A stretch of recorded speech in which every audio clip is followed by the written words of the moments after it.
All right, welcome back to the channel and welcome back to the NHL Deep Dive series. Today we're talking about the Washington Capitals, and Washington is an interesting team. They had a very eventful offseason, and I'm pretty okay with the way this went for them. Obviously they go make the big Pierre-Luc Dubois move, which everybody is questioning, and so am I. I have major questions about it as well. And we'll get into more about what my thoughts are on Pierre-Luc Dubois with this team in a minute. They also go on and Andrew Mangiapane, who I love. He's one of my favorite players, and I feel like everybody in the analytics community loves Andrew Mangiapane. He's a like perfect second line winger. They go with Taylor Radish, who's fine as well, and they lose Pacioretty, who didn't play a whole lot for them. They lose Nicolas Aube-Kubel, Beck Malish, and Matthew Phillips. This group's easily upgraded for me. Um, Even if Dubois doesn't end up working out, I think Mangiapane alone is better than anybody they brought in by a significant enough margin that this offense is good. And I think there's a lot of upside in Pierre-Luc Dubois, but we'll get into that in a second when I talk about the forward core. Defensively, I think this group took a pretty big upgrade as well. They got Jacob Chychrun and Matt Roy. They lose Nick Jensen. Matt Roy should be able to replace what Nick Jensen was basically for this team, and Jacob Chychrun is one of the better like top end defensemen in the NHL. So this is a pretty easy upgrade for me as well. Goaltending wise, I said they slightly upgraded Logan Thompson for Darcy Kuemper. I like Logan Thompson. I like him as the 1B in the system. And, Darcy Kuemper was inconsistent basically his entire time here. He lost his starting job, obviously, especially last season.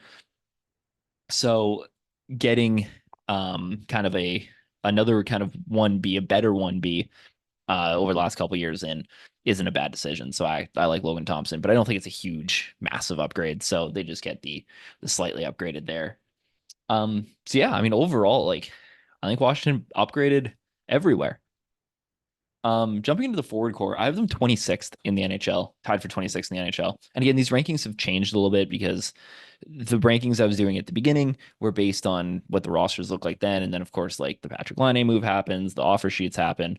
All that has affected where teams sit in the rankings. So I don't think there was a tie for 26th originally, but there is now. So that's just kind of why those keep changing. So if you're tracking them at home, I'm sorry.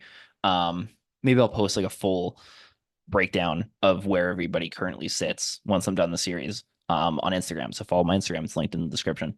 There's the plug for the day. Let's start talking about this offense. The conversation for me has to begin with Alex Ovechkin because this team has been pretty clearly focused on getting Ovechkin to that goal record. And at this point, it looks like he'll get there. Just depends on how many seasons it's going to take.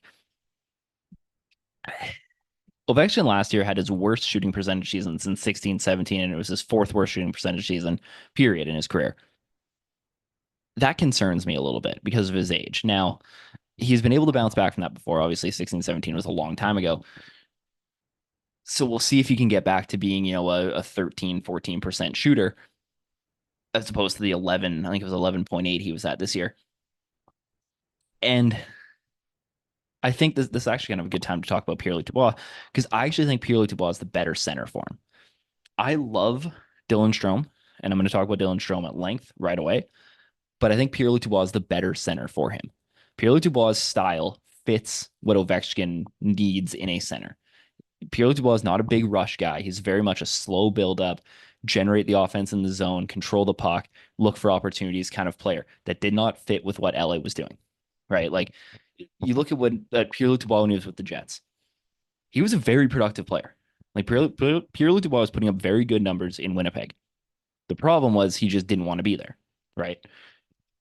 In LA, the problem was he didn't fit their system, which I think a lot of people expected going in to that trade that he was kind of a weird fit to begin with.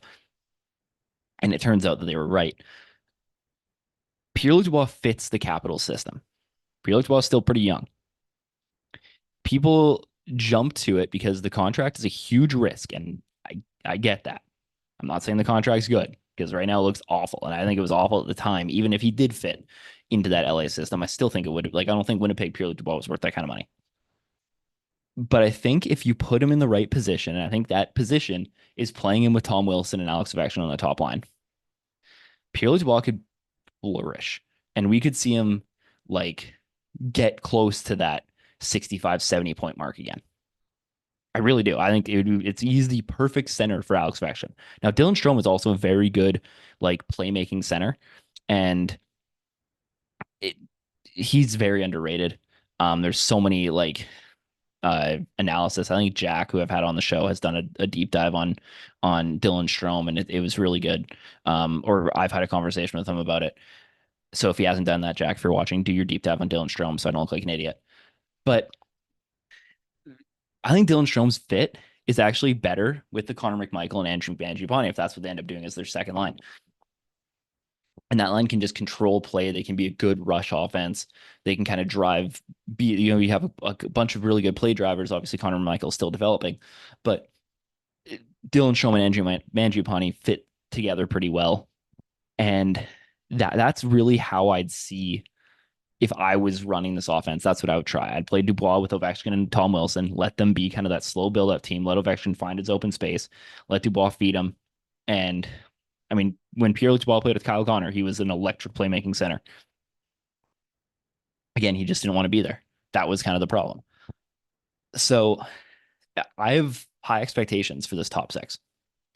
The issue, and this has kind of been the issue for a lot of these teams, is the bottom six. I think it's fine for what it is. Obviously, Henrik Lapierre can take a big step. Sonny Milano, I really liked last season. He had a good season. But other than that, like there's a bunch of guys here who are like safe players, right? Like your Sonny Milanos, your Nick Dowds, your Taylor Radishes. They're just kind of like you know what you're getting from those players, and that's fine for a bottom six. But outside of Lapierre, I don't know if there's a ton of like pop potential in this bottom six. And in a conference, especially when you get to the top of like the Metro specifically, you kind of need to have that dynamic secondary scoring. And if this team can't get Pierre-Luc Dubois to work, and we get the Pierre-Luc Dubois that played in LA last year, man, it's like we could see a huge decline from where Washington is. And I already have them as the 26th best forward core in the NHL right now. And of course, you can get a decline from Ovechkin in there too. So there's a lot of worry there. However, I like the bottom six enough, and I think the top six has enough potential to kind of elevate this team over that hump. Andrew Mangiapane is last player I highlighted here. He's just a great play driver. He's a great possession guy. His two-way game is phenomenal.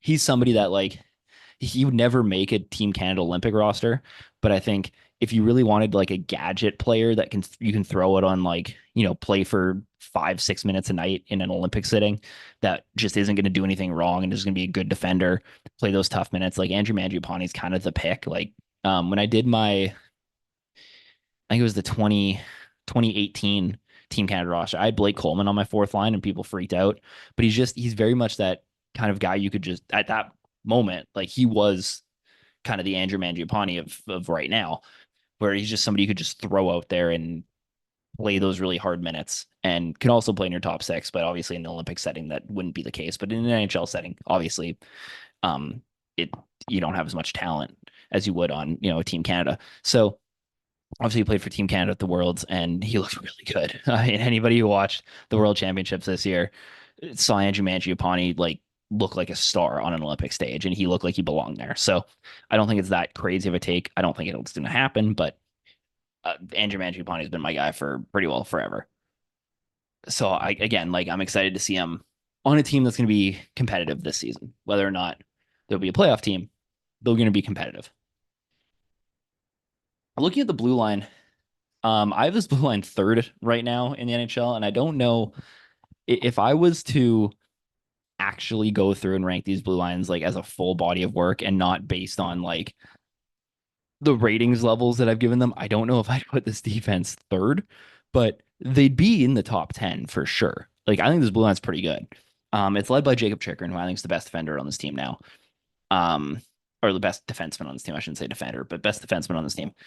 And it's him surrounded by a bunch of players who can fit their roles really well, right? Like John Carlson's still one of the better offensive defensemen in the NHL. He's taken a step back, but he still has enough of that offensive juice and the power play specialization that I still have him as an A-. He's very low A-. He's very close to being a B+, but I think there's enough there, at least for now. We'll see if that rating changes by the end of the season. But based on what we've seen the last couple of years, I think there's been not enough there for him to be in that A minus tier, just barely. But behind that, I mean, like Rasmus Sandin, after the trade deadline, when he came to Washington, looked like a number one defenseman. Last year, he kind of took a step down. I think now that you get Chychrun and even like Matt Roy ahead of him in this blue line, like Sandin's like a strong fourth best defenseman on this team now. That's going to alleviate a lot of that pressure that he had last season. And it's going to lower his role to a place where he should be comfortable enough playing in. It'll be similar to what he was playing in Toronto, honestly, as like the fourth ish defenseman in that system. And I think that's going to allow to see him take a step forward. And he's somebody who has so much potential. Like we saw in Toronto, like I was a big proponent for the Leafs playing Sandin a ton um, when he was in Toronto, and they just didn't do it. And Washington kind of gave him they let the reins off him after the trade deadline. He looked fantastic. Last year was a bit of a down season, but it was kind of a down season everywhere in Washington. It was kind of a weird year for them. I think giving him kind of more stability around him is definitely going to help. Matt Roy has just been like the staple second pair defenseman last couple years in LA. He's going to fit that really well. I think if they do end up playing with Sandin, that fit works for me. As kind of like a mentor kind of player, and Matt Roy can kind of do everything. So it should give him a lot of flexibility to kind of let the reins off Sandin again. Finally, you have Trevor Van Riemsdyk, Martin Fehervary, who are just like perfect third pair defensemen, right? Like Trevor Van Riemsdyk again is that guy who's been around. He can kind of do everything well enough. And Fehervary kind of falls into that too, where he's just kind of a good gadget player. There's a lot of that here in Washington. That's why I really like this blue line because outside of like John Carlson, everybody's just really has that ability to play on both ends of the ice really well, can be thrown kind of into any situation. John Carlson obviously is more of your offensive defenseman power play guy. There's nobody on this blue line that I'm really worried about. And this might be the first maybe the second blue line outside of Boston, where I can say that and I can look at this blue line and say, there's nobody on this team that I look at and I'm like, that guy might be a concern. That might be a question mark. This blue line is so well rounded and it's very well put together. That's why they end up being ranked so high. Again, I don't know if I was to go through and look at each of these blue lines as a whole body work, I don't know if I'd have them three, but they'd be up there. Like it's a very well-rounded blue line that doesn't have a lot of holes, and there's not a lot of weaknesses in all these players. Now, again, there's nobody's outside of John Carlson is like a specialist in anything, but they don't have any holes. And I think for a team, especially with the way this offense is, that's probably a good thing. Finally, you go to in net. This goaltending tandem's ranked eighth for me, and it might be the goaltending tandem with the second lowest floor in the NHL, if that makes sense. Second might be a little high, but I think like in terms of like the lowest that their worst goalie can get to is higher than like 98% of the league. Now their ceiling is low, but because they don't have like a Connor Hellebuyck or a UC Saros or Igor Shesterkin, whatever. But as far as like how bad this goaltending tandem can be, I think it's like the second lowest floor in the NHL. They bring in Logan Thompson, who has that cup experience. He's had that experience being a starting goalie. We'll see if he can find a lot of consistency. I don't think he's me playing a ton. He'll be playing a similar role that he did last year because I think Aiden Hill and Charlie Lindgren are like similar enough in terms of like how much workload they can take on. And Charlie Lindgren, like he looked like a true starting goalie last season. Like he arrived last year, and I'm excited to see if he can do it again. Right? I think now he has more stability behind him, so we'll see if his workload it should be similar to what he got last year. You can even kind of lessen it a little bit. You can see this tandem almost splitting the starts pretty well.